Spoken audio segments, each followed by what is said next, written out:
Well, it's 12:28 Saturday night.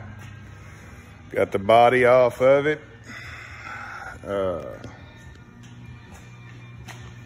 Gonna have to get it media blasted, cleaned up, get all the edging straightened up, the wheel wells straightened up, the rocker panels straightened up. Getting closer on that. Did manage to get some more of the chassis work done. Got the lower rocker bars in. Got part of the funny car cage in. Got a lot of the back done. The X in it. I did cheat a little bit. Took this off the back of this chassis. Only thing that really holds up back there is the parachute bracket. The back of the car, just the tin works, all it holds up. Other night, I was talking about this car a little bit. I didn't really go into any much detail about the bracketry and stuff. The frame rail in this car is 24 inches outside to outside. It's pretty much standard. Some cars are narrower. Like if you buy motor plates or 2x2 for these, to use most of these plates, you just notch the bottom of them and sit them on top of the rail. Most of the 4-links nowadays, they're pretty much a standard number, or they come tube and bung, and you weld the tube and bung in, they look a lot like this, basically. They just have a bung and a tube, and they're 24 inches normally. Normally they're 24 inches from the leading edge here to the center of the housing, so you'll know that dimension. Or you can manipulate that bar a little bit back and forth if necessary to get your wheelbase right, or the center in your wheel opening.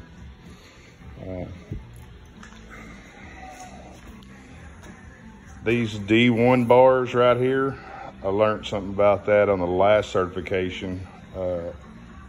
These here have to be 5/8" 083. I had some people that asked about tubing, where we get our tubing and stuff from.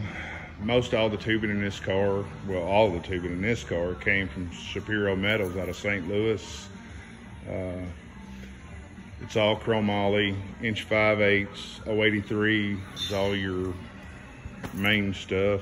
1¼ is, I think, 058. The inch is 049. The 3/4 is 049 as well. People's also asked me about building these cars. I tell them, I say, look, just start out with something small. Start out with something like Mega Anna Road. Even if you don't build a tube chassis car, you can use it in a box body, a Camaro, whatever. Venture off into steering columns instead of giving somebody all the money for a steering column. Build you a steering column. Build links.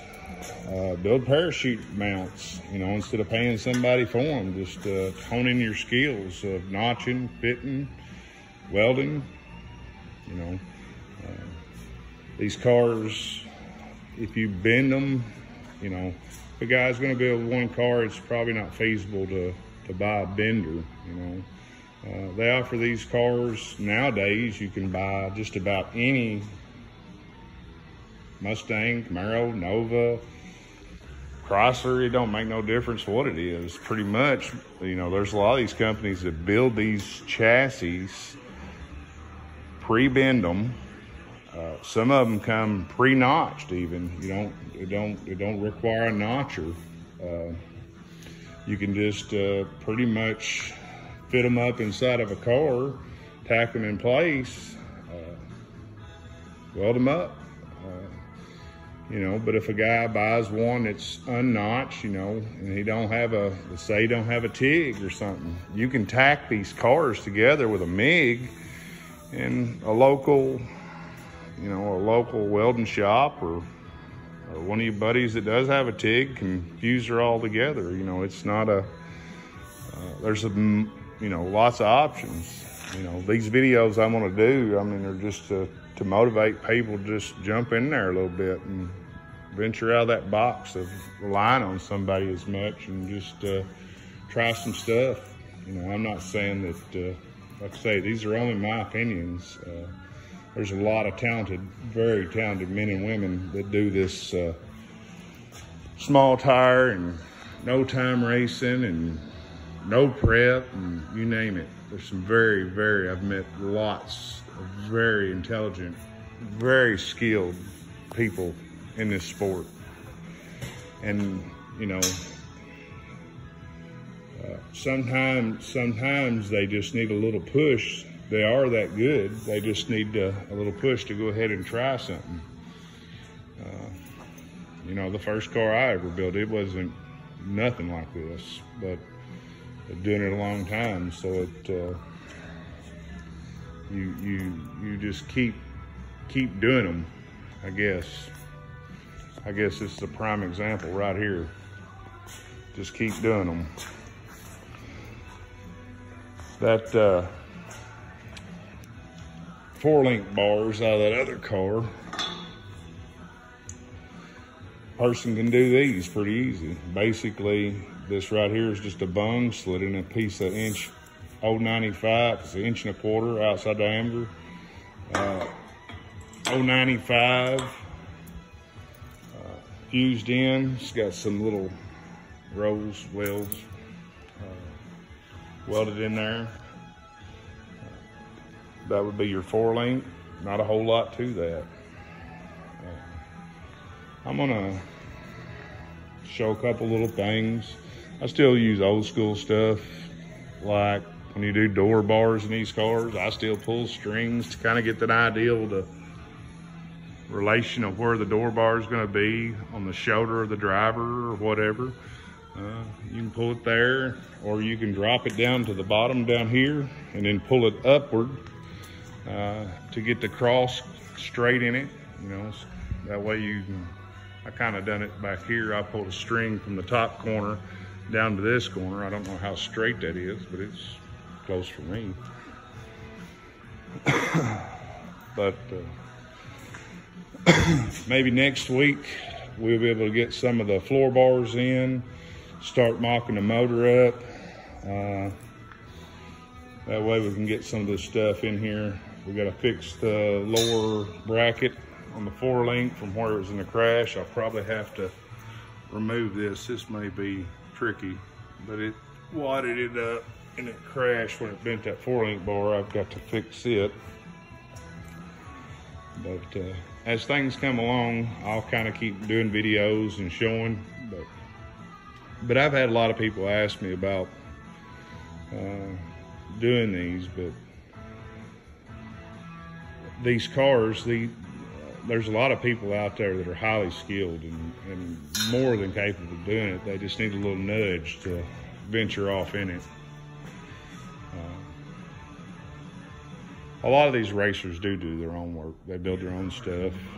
They're in their garages right now as we speak, putting in the irons so they can go race. But maybe some of these videos will kind of give somebody a little nudge, a little fire to try some new stuff.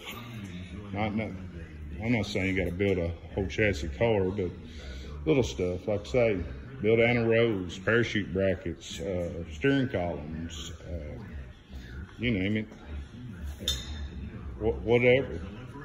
Just start out small and work your way up. But I think I'm gonna call it a night, everybody. I'll get into some more stuff. Maybe next week I'll make another video. I've had some people ask me about the double rail, and I told them that we probably ain't gonna have a double rail car because we don't have that type of power. A lot of people ask what the double rail even is. Double rail basically is, well, let me see. I can kind of give you a rough idea of this little piece of tubing right here. Double rail basically, make it it's kind of crude, but you get the idea. Double rails basically like this. Goes out to the down bar, goes through the mid plate, ties in basically the top of that 4-link bracket, and then you get to tie all that together. It makes that car extremely rigid, very rigid. Our car doesn't have power like that to run a double rail. Our car is more like a semi double rail. Our car has a little bar in it similar to this right here. Pro stock cars, a lot of them eliminator cars that have small motors, not a lot of power, they don't need all that chassis. I mean, now if a car had 5,000 horsepower, yeah, you'd need to weld this thing up to where it looked like Escobar prison. But you know, when you run one of those, you know, that makes 1,100 horsepower, 1,200 horsepower, it ain't necessary. This is just my thoughts. But well, I'm not gonna ramble on. Thank y'all for watching. Hope this inspires somebody. Maybe somebody will get out there and get hooked up. Thanks, y'all. Talk to you later.